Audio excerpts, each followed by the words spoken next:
నమస్తే. Welcome to today tomorrow channel. నేను నరేష్. వినాయక చవితి అన్న తెలంగాణ గణేశుని పండుగ అన్న ముఖ్యంగా గుర్తొచ్చేది ఖైరతాబాద్ మహాగణపతి.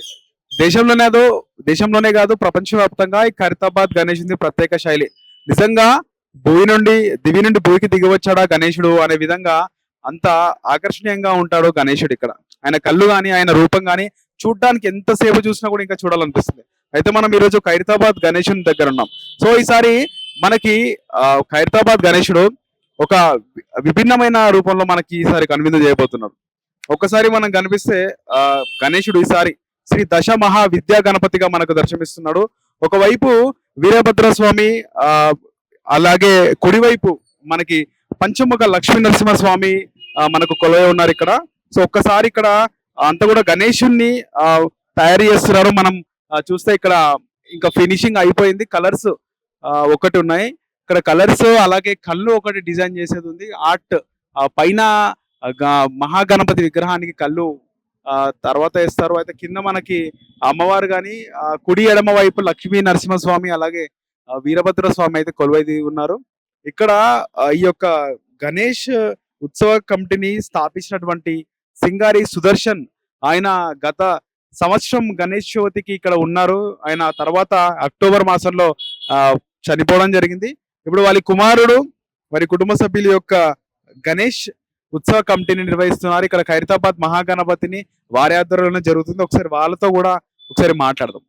ఖైరతాబాద్ మహాగణపతి విగ్రహ ఉత్సవ కమిటీ ఇక్కడ విగ్రహాన్ని ఏర్పాటు చేసినటువంటి వ్యవస్థాపక అధ్యక్షులు సింగారి సుదర్శన్ ముదిరాజ్ గారి అల్లుడు సందీప్ రాజు గారు మనతో పాటు ఉన్నారు. ఆయన ఈసారి పర్యవేక్షణ బాధ్యతలు చూస్తున్నారు. ఒకసారి ఆయనతో మాట్లాడు. నమస్తే అమ్మా. ఖైరతాబాద్ వినాయకుడు దాదాపు ఇది 69 సంవత్సరాలు.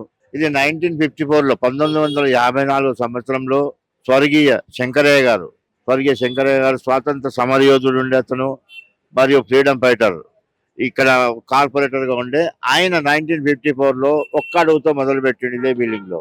అడుగు పెంచుతూ దాదాపు 65 అడుగుల వినాయకుని ప్లాస్టర్ ఆఫ్ ప్యారిస్ తో చేశాము.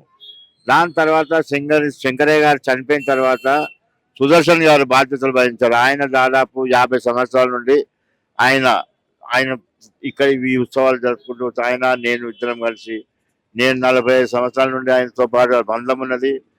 ఆయనతో పాటు మేము 45 సంవత్సరాలు. సుదర్శన్ గారు చనిపోయిన తర్వాత మేము చాలా బాధపడ్డాము. ఈ గత 10 నెలల ముందు ఆయన వినాయక చవితి రోజు ఉండే, ఆయన చనిపోయి ఈ రోజుకు 10 నెలలు అవుతుంది. ఆయన లేని లోటు మాకు తెలుస్తుంది. అయినా కానీ మేము భక్తుల కోరిక మీద ఆయన చెప్పినట్టే మేము నడుచుకుంటాము. ఆయన అన్నాడు మట్టి వినాయకుని పెడదామని ఆయన ప్రపోజల్ చేశాడు. గవర్నర్ గారు ఆయన రిక్వెస్ట్ చేసినట్టే, మన నరసింహన్ గారు ఉన్నప్పుడు చాలా రిక్వెస్ట్ చేశాడు మట్టి వినాయకుని పెట్టాయా మట్టి వినాయకుడు. ఆ మట్టి వినాయకుని పెట్టాడు. 3 సంవత్సరాలు, ఇది 3వ సంవత్సరము. మట్టి వినాయకుని 63 అడుగుల వినాయకుడు. మన ఆయన కోరిక 70 అడుగుల వినాయకుడు ఉండే సుదర్శన్ గారిది. కానీ నేను నెక్స్ట్ ఇయర్ మాత్రం 70 అడుగుల వినాయకుడు తప్పకుండా చేస్తాను. ఈ సంవత్సరం 63 అడుగుల వినాయకుడు, మట్టి వినాయకుడు, అది కూడా ఇక్కడ నుండి ఊరేగింపు తీసుకుపోయే వినాయకుడు.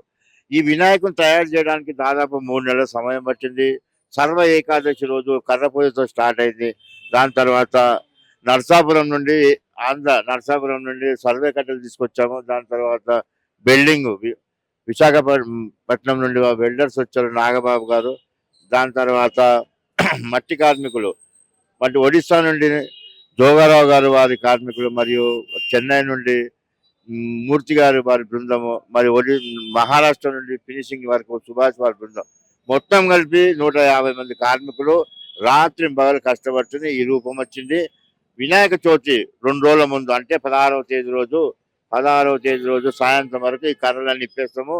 నేత్ర ప్రధానం కూడా చేస్తాం. ఆ రోజు దర్శనానికి మేము 2 రోజుల ముందే పెడతాం, ప్రతి సంవత్సరం లాగానే. వినాయక చవితి 18వ తేదీ. భక్తులారా అందరూ పదే అడుగుతారు ఇక్కడ వచ్చి, ఎప్పుడు పండుగ అని. ఎప్పుడు కన్ఫ్యూజ్ కాకండి. ఖైరతాబాద్ వినాయకుడే కాదు, మన హైదరాబాద్ లో మనం మీటింగ్ డిసైడ్ అయిపోయింది 18వ తేదీ వినాయక చవితి. 10 నెలల తర్వాత మన ఆనవాయితీగా రాష్ట్ర గవర్నర్ అయినటువంటి మన తమిళిసై గారు మరియు రాష్ట్ర ముఖ్యమంత్రి కల్వకుంట్ల చంద్రశేఖర్ గారు మరి ఆహ్వానించాము. వారందరూ వచ్చి పూజా కార్యక్రమంలో పాల్గొంటారు. లోకల్ మా లీడర్ అయిన దానం నాగేందర్ గారు, మంచివర్లు ఇక్కడ శ్రీనివాస్ యాదవ్ గారు అందరూ ఈ పూజా కార్యక్రమం పాల్గొంటారు. మొట్టమొదటి పూజ కార్యక్రమంలో వాళ్ళు తమిళ మన ఆనవాయితీ, అది ఎప్పుడు ఆనవాయితీ, మనము గవర్నర్ గారిని సీఎం గారిని పిలిచేది. వినాయక చవితి 18వ తేదీ అని తెలియజేస్తున్నాను. 28వ తేదీ రోజు అనంత చతుర్దశి. ఈ 28వ తేదీ రోజు అనంత చతుర్దశి రోజు ఊరేగింపు ఉంటుందని మనం చేసుకుంటున్నాం.